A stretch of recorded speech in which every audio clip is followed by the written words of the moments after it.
I put in my order for an ice cold cream soda and a ham and cheese sandwich, and I can't remember what my mate put in, but I'd forgotten about it. This was in February. Like, I'd literally forgotten about it. And come race day, I was running down Fields Hill, and all of a sudden there she was. I don't know how she remembered it, but she got our order spot on. She was like, I've got your sandwich. I've got your sandwich. There we go. Welcome to the next of our Comrades Marathon Up podcasts and videos. My name is Brad Nadauld. I've got the official Comrades Marathon coach with me, Lindsey Parry. Lindsey, nice to be back a week on and a week closer to the big dance. Yeah, and we are in proper training for Comrades. And of course, that has to be tempered with, we are peak training, so I don't want to confuse the issue.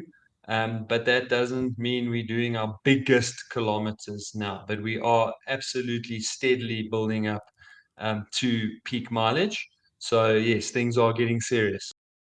Yeah, that was one of the questions that popped out of last week's when we were talking about its peak trading now, and people were thinking, well, do we need to make the jump, and like what sort of mileage you're doing? We are going to be covering a lot of that in today's podcast. We're also going to be talking a little bit about injuries. This is the time where people are at the most risk for injury because we're upping mileage. We're going to talk a little bit about that, like what is an injury, what do you need to do if you pick up a niggle, that sort of stuff. That's all coming up as well. And then we're also going to be just reiterating some of the stuff we've spoken about over the last few weeks. But now we spoke about preparing and getting ready for it, but now is the time to actually be implementing it into your training. Lindsey, you talk about peak training. Let's get that elephant out of the room right now. It's building up. We're not sort of at the biggest weeks we will be training for at Comrades, but it's the slow, steady build right the way through March and into April. Yeah, so we'll be doing a slightly bigger ramp up, but effectively in January and February, this is what we've been preparing ourselves for, is now to really just keep taking these jumps week on week until we hit our peak training kind of middle of March to the 6th of November. So those will be the biggest weeks of training.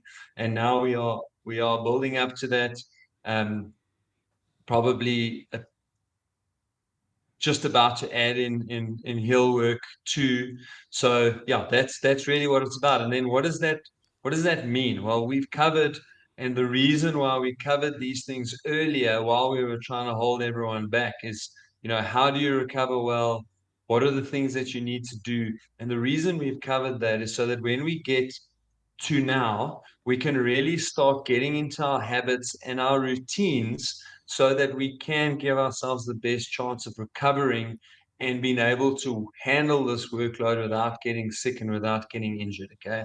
And the more habitual you can make everything, so the more, the healthier you eat now, getting into bed at the same time of night, most nights of the week, getting in your hopefully more, but 6, 7, 8 hours of sleep a night. I mean, I know 8 hours is probably not really practical for most people. The closer we can get to that number, the better.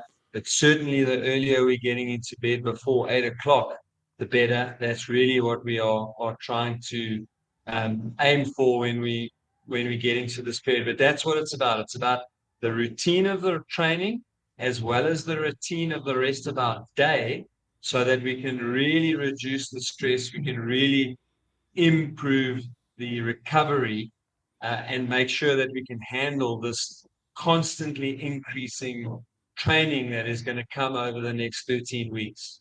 Lindsey, it's quite interesting you talk about the different things like the sleep, the recovery, nutrition, that sort of thing. These things don't work in isolation. I think that's also important to stay up front. Like you almost need to, and they're never going to be perfect across the board. I mean, if you can get it perfect, geez, what a win. That's amazing. But it's just focusing on controlling what you can control. Like you spoke about the sleep and getting into bed slightly earlier. The nutrition, trying to obviously eat a little bit healthier than what you have been, watching what you take in. But it's not about striving for perfection. It's about striving for slightly better than what you have been, because it's when you do get out of kilter on one of those, that's when you do start running into trouble with picking up injuries or getting sick. Yeah, 100%. You hit the nail on the head there. It's about just trying to be better than we were last week. We know what the ideal is, and very few of us are going to get to the ideal. And I know that often when people hear what the ideal is, they go, oh, I'll never do that. So then they do nothing. But literally in this period, it's a question of every little bit helps. And if we are doing the right thing 4 days a week out of 7, that's a whole lot better than only doing it right 3 or 2 or 1 night a week. And so that really is what it's about. Is like, let's just make a concerted effort of getting into bed half an hour earlier, of getting off screens for 30, 40 minutes before we get into bed, of having a slightly cooler sleeping environment, a darker sleeping environment, of making sure that we'd mixed up our energy drink so that after our hill work session or after our 36K run, we can replace muscle glycogen. So those little things just really starts to add up. Talking to a running mate just the other day, they were just talking about having really dead quads. So I asked a few questions and literally just taking in nothing immediately post run. So think about it like this: during your normal, like as we're cruising around during the day, if you eat a sweet or drink a fruit juice or drink a Coke, okay, your body gets flooded, or your blood more specifically gets flooded with sugar. Now your body, is not what your body wants. Like, sugar is corrosive. We don't want tons of sugar just cruising around the bloodstream. So we shoot insulin into the system, and then what happens? Sugar leaves the blood indiscriminately. It goes all over the place. Okay. And it is not site specific. So that is not reloading your muscle glycogen. During exercise, that picture changes, and insulin is knocked out because during exercise, your body does want free flowing carbohydrates or sugars in the blood so that it can take it to the muscle where it is specifically needed. Now, that process stays in play for up to an hour after exercise, but there's this diminishing return as insulin control starts to return back to the system.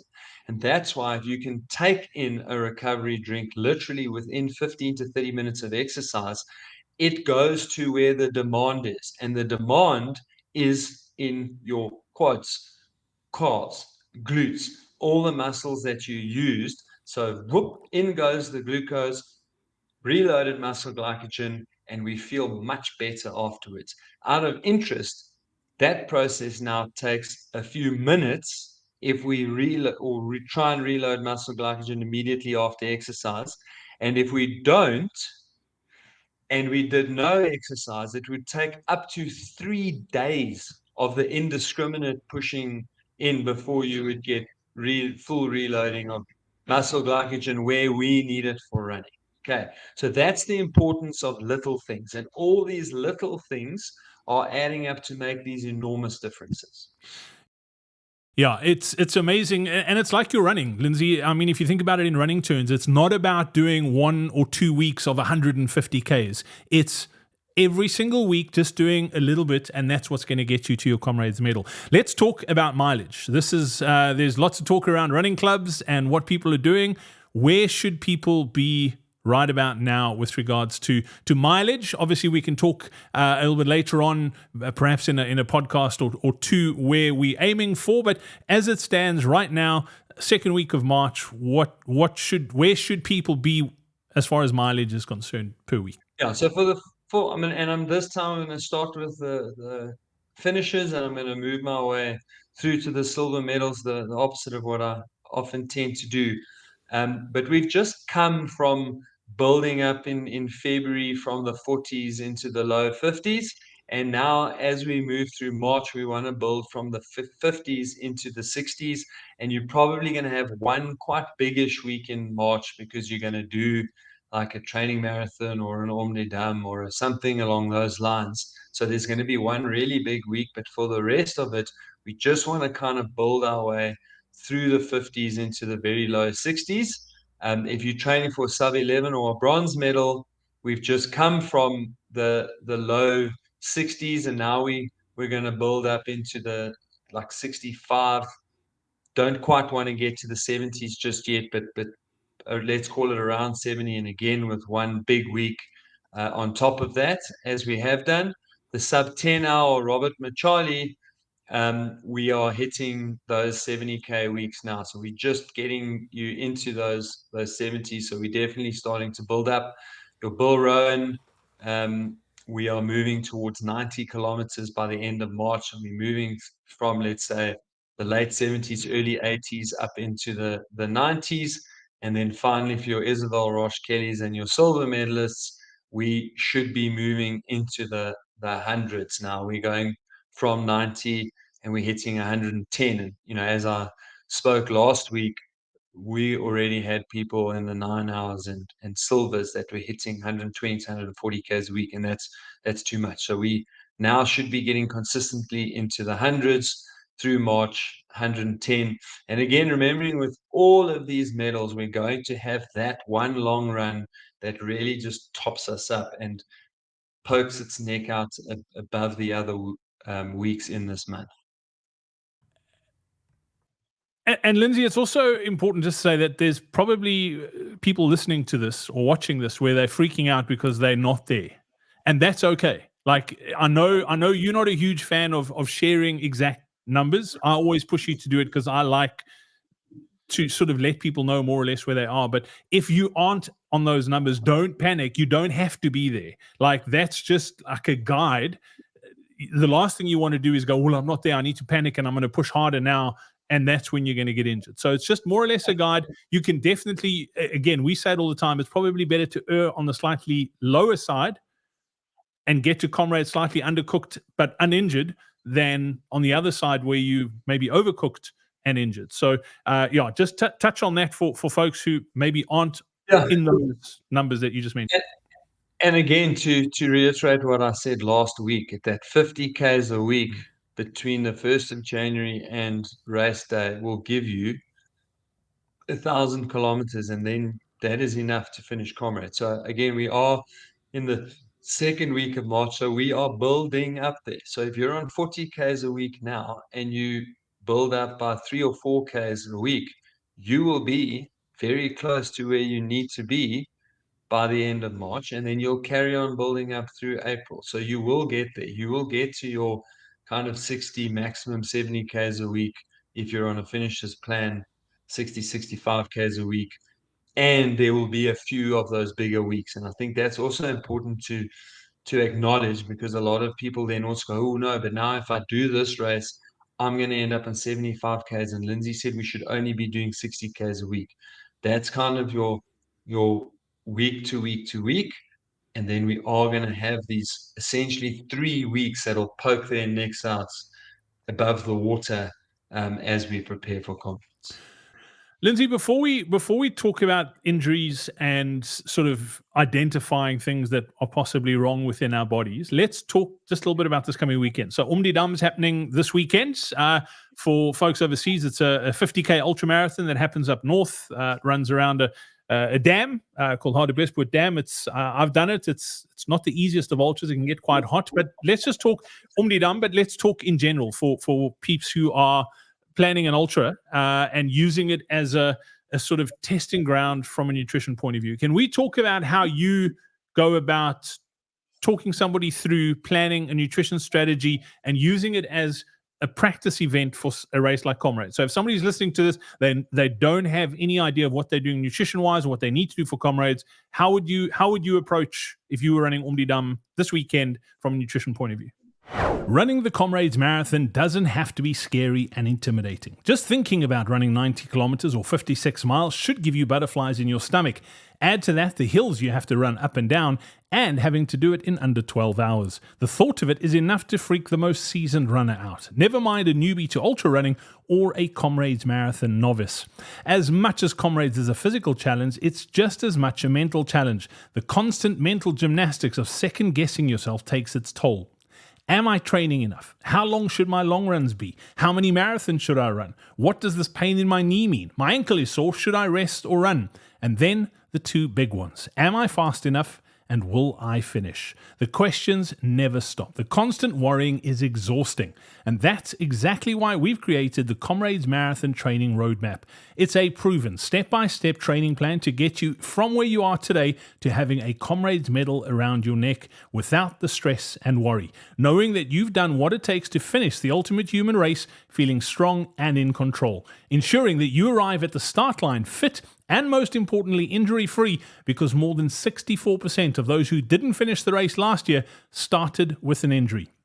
The Comrades Marathon Training Roadmap guides you through every step of your Comrades journey: training, qualifying, tapering, and race day. We've got you covered every step of the way. Simply head over to coachparry.com/up to get access to it now, or simply click on the link in the description. That's coachparry.com/up. Now back to the podcast. So the first and most important side of that is to go, right, I'm going to run at my Comrades pace. And as we discussed last week, that means quite a bit slower than normal training pace. So if I use myself as an example, I am nowhere near silver medal shape. So this year's Comrades, I wouldn't be going for a silver. I'd be going for probably around 8.5 hours. So let's work that out. 8.5 hours means that I need to run at 5 minutes and 47. So let's call it 5:45 to 5:50 would be the pace that I need to run at Dam. And my training pace at the moment is around 5:05 to 5:15. So if I run 5:05 to 5:15, I'll be okay. I'll manage at Dam. I'll finish being tired, but not too sore, because that is my normal pace. But I won't have run actually easy enough to have two important impacts, and that is to have my respiration rate, so the rate at which I breathe and the rate at which I sweat, being very similar to my race conditions. Okay. And number two, if I ran at 5:45, I'd get to the finish and I'd really still be feeling like I could keep going for quite a lot longer. Okay. Now, once I've done that, I go, okay, now what is my nutritional requirements? Well, if I just did it from a theoretical point of view, at the moment, I'm weighing 76 kilograms. So we go 76 kgs. I need 76 grams of carbohydrates per hour of exercise. Wow, that's a lot. Okay, but if we go, what have I got stored at that intensity? I've actually probably got between 2.5 and 3 hours. So let's be conservative and go 2.5. So that means in my stores, I've got 190 grams plus minus of carbohydrates stored for what I need. Lindsey, let me jump in there. Where are you getting that 76? You said you weigh 76 kgs. Is it one gram? So 1 gram, I need 1 gram per kg of body mass, Okay. plus minus. Perfect. Okay. So yeah, I mean it's rough, and I'm gonna tell people how to round after a while. So now let's go with the 76, and I'm going to be out there. If I'm going to run 5.45 times 50, I'm going to be out there for 4.5 hours. Okay, right. So now that means I need my 76 grams per hour. So that's for 4.5 hours. I need 342 grams of carbohydrates. Yup, that's a lot of sugar. Okay. Now you can start to understand where I'm going with this. We take off what I have got stored. Okay. And that takes me down to 152. And I divide that by my 4.5 hours and be racing. Now I'm down to a very manageable 33 grams of carbohydrates per hour. Okay, so why do I say that's very manageable? Because what I know is that most gels have got roughly 26 grams of sugar in them. Most of the isotonic energy drinks have got 7 to 8 grams per 100 mils. Coke has got 11 grams per 100 mils. So now when I start adding all these things up, I look at a banana's probably got around 3 or 4 grams per 100 grams. You've got sandwiches, you've now got all these different sources that you can start adding in to figure out, okay, what am I gonna get my energy from? So for Comrades, and we want to remember, we always want to push this to Comrades. If I was racing Dam at 4.5 hours, the easiest way to do this would be to have 4 gels and then probably between 200 and 250 mils of energy drink and or Coke for the first 2 to 2.5 hours. Then I'm sorted. That's plenty of energy. But we can't do that for 9, 10, 11 hours at Comrades. If it's gels and energy drink, after 6 hours, you're just going to be so sick and tired of what you're eating. So now let's spread that out and we go, okay, how much sugar is are in far bars or the other different bars that are available, 32 GI, etc. Morton have brought out bars. So what's the grams in there? My gels are going to give me 26 grams of carbohydrates per hour. So maybe I can rely, I've got 10 hours to fill. Maybe I can rely on between 3 and 5 of those hours I can take care of from gel, and maybe another 2 to 3 maximum. So let's call it 2. I can rely on from energy drinks, and then another 3 or so I can rely on from bars. Okay, wow, that takes me up to the 10, 11 hours. So that's cool. If you can handle that amount of sweetness, then it's easy. You've got a nice variety. You can look forward to different things at different times. You can give that a whirl. And then if you like just after a while get to the point where my stomach just can't take this anymore, then you go, okay, that didn't work for me. So let's go with I'm going to take care of 5 to 6 hours on bars, energy gels, and energy drink. Okay. But then in between that, I'm going to use bananas and potatoes and small little sandwiches or potato chips, or I'm going to get like a diabetic product like you can, just as an example of,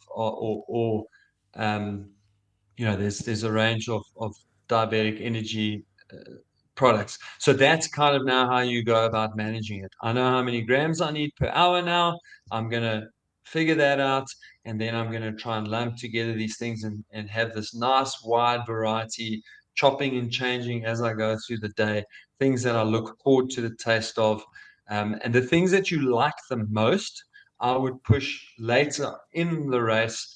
And something ridiculous, actually, I'm using the word ridiculous, but I feel like it's ridiculous, but it just works so well for me, is that in Comrades, at around about the 5 hour, 5.5 hour mark, ice cold cream soda. Like if I can just get an ice cold cream soda, I am looking forward to it.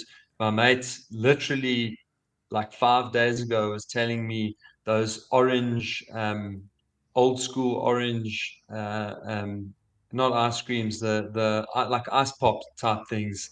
Yes, he just loves those things when he's on the down run, when he's going. He was talking about the down run. He was talking about going through Pine Town. That's a 24 k's to go. So on the up run, maybe that would be Umlaas Road. You've got someone there waiting for you with like an icicle or something. But that's the point, is like that's got sugar in it. It tastes great. It's something that you really look forward to late in the race. Yeah, Lindsey, I mean, having those sorts of things along the route is, I mean, it's priceless. I remember it was the last down run I ran. It was so funny. We're out for dinner. It was about in January, and there were 2 of us in our group of friends that were running, but we had a couple of mates that were coming down, and one of the mates that was coming down had her wisdom teeth taken out that afternoon. So she was on some serious horse tranquilizers for pain. And we had a couple of glasses of wine, which probably is not recommended once you've had your wisdom teeth out that afternoon. But she was well on her way.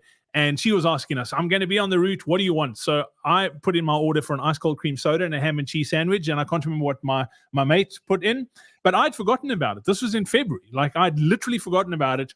And come race day, I was running down Fields Hill, and all of a sudden there she was. I don't know how she remembered it, but she got our order spot on. She was like, I've got your sandwich. I've got your sandwich. She bolted down about 1 kilometer to where her family was. I got there, ice cold cream soda, and probably the best ham and cheese sandwich I've ever had in my life, which is amazing. So if you can get someone who's got a memory like this mate of mine, then you definitely want that in your life. Lindsey, that is great from a nutrition point of view. Let's talk a little bit about the injury side of things. And this is This is something, unfortunately, it's a reality of Comrades. You mentioned, you mentioned almost every time we speak that crazy stat. I think it's 68%. But if that doesn't scare people, then I don't think anything will. But 68% of people who don't finish Comrades started with an injury. And injuries are, unfortunately, a horrible side effect of ultra running. We're all going to pick one up at some stage in our running career. What happens if you're coming out of a marathon? It was Cosmos 3-in-1 yesterday. We're going to have it. We've told people they shouldn't do all three. People run all three, and then people get injured. So if you're coming out of a race, maybe your qualifier, and you feel like you have a niggle, things aren't 100% right, let's talk injuries. How do you know you've picked up a niggle? What can you train through? What do you need to rest? And what do you need to get treatment for? Yeah. So look, I'll finish the answer off with my sort of little test that I give people, but I don't love giving it to people because I just feel like at 13 weeks to go, the simple reality here is that if something is sore and we give it 72 hours, that's going to take care of 9 out of 10 of the type of injuries we pick up, the little overuse niggles. That's going to take care of 9 out of 10 of them. And if that 3 days doesn't take care of it, then a little bit of physio means that you're talking about missing 7 days tops of training. So if we miss 7 days of training, maybe twice through this whole process, that's almost like missing nothing. I mean, you can just count those as your recovery weeks, readjust your plan a little bit, and you go on and you're literally missing almost no training. And particularly if it's like one of these little 3-day niggles, okay?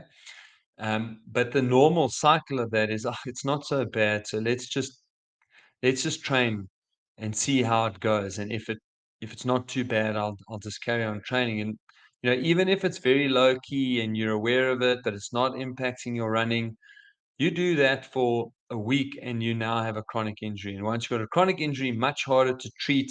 If it gets really sore, which it could happen at any time, once it's chronic, you're staring 7, 10, 14 days in the face. And the longer you kind of persist with just going through it, the more likelihood you've got of it turning into a 6 to 12 week injury, and then your whole Comrades is compromised. So what do we do? If we feel pain, anything in the muscles, joints, on the ligaments, tendons, if you feel pain post a run, give yourself 2 days of rest. Pop some ice on that area for 5 to 10 minutes at a time, 2 to 3 times a day. Okay, so that's your best and first line of defense. Then, if you are still feeling like that niggle is present, get yourself to a rehabilitation specialist, South Africa, that's a physio. But you get yourself and you get treated, you know what the problem is, and then you'll get some specific exercises that you can do while you start training again to make sure that it doesn't become a chronic issue and you can carry on training. Okay. If it's too late, if you've already been down this road now you've got a chronic injury, I still feel like with 13 weeks to go, I would get some treatment and see if there isn't a way that we can get this dealt with in sort of 10 to 14 days. Failing that, now we've got a proper chronic injury. What are we going to do? Like, we are in peak training now. How do we figure out? Okay, that's when I go to my little 3-tiered test, let's call it that. Okay, and that is like, right, I can feel it when I'm exercising, but when I'm actually exercising, it's getting better. And once I'm warmed up, I'm not aware of it, and everything is fine, and it comes back after I'm finished exercise. Okay, so if that's the case, then perhaps it's the kind of injury that you could potentially carry on training through with some modified workload so that it doesn't get worse. Okay. Then we go into layer 2. Right, I can run and it gets better while I'm running, but when I'm finished running, it's coming back and it's getting worse. So at my rest and my starting point, well, then you really have to modify your training. So you can't carry on doing the same training, otherwise it's going to get worse and worse and worse until you can't run anymore. Okay, so that's your test. your third layer is like, I run, and when I run, it's getting worse. Or in today's run, it's not worse, but when I do tomorrow's run or the next day's run, it is worse. If you're in that scenario, you have to get it treated. Otherwise, eventually, and it won't take that long, you're going to get to a point where it's just impossible to do the training you need to do. But worse than that, that's the exact injury that means that on race day, when you start, it's just going to get worse and worse until you can't do it anymore. Okay. There are some instances, and I want to really be careful how I say this. There are some instances where you feel something and it's there, but it's actually slowly getting better. So it might get better faster with full rest, but it is getting better run on run, and in between you feeling it getting less. Now, if it's an acute injury, in other words, I hurt myself on today's run, I felt something on today's run, and it's a new injury, then I would not go to layer 3. Okay.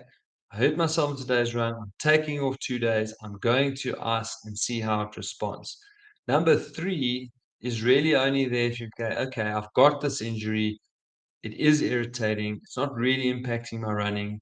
I modify the training slightly, and now it suddenly starts to get better while I'm training. Cool. That's the best news ever. Training stays modified until we are pain free. But if it's a new injury, please get it treated now. 13 weeks out, missing a few days of training, not the end of the world. Training through it and giving yourself an injury that's going to take between 2 and 12 weeks to heal, that's the thing that's going to ruin your comrades. I think that is gold, Lindsey. And I think so many people, I say so many people, I've done it. I think you've done it, where you go, you know what, it feels okay. I'm sure if I just take it out for a run, it's going to feel better. And 99 times out of 100, it doesn't. So get it sorted as soon as possible, and you'll be back on the road sooner than you know. And you'll be A for away for comrades. But it's when you ignore things or try and push through, that's when you do end up in serious problems. And I'm going to say that stat again: 68% of people who don't finish comrades start with an injury. So if you do have a niggle or you're picking up that there is some pain, get it sorted sooner rather than later. Lindsey, as always, great to catch up. Great advice once again. We're back again next week. Don't forget, if you haven't subscribed to this, please do hit the subscribe button. That gentleman's agreement is still in play. Make sure that if you haven't yet, you shared this with your running mates so that they can get this info firsthand as well, from the horse's mouth, so to speak. And until next week, Lindsey, from myself and the coach, it's cheers.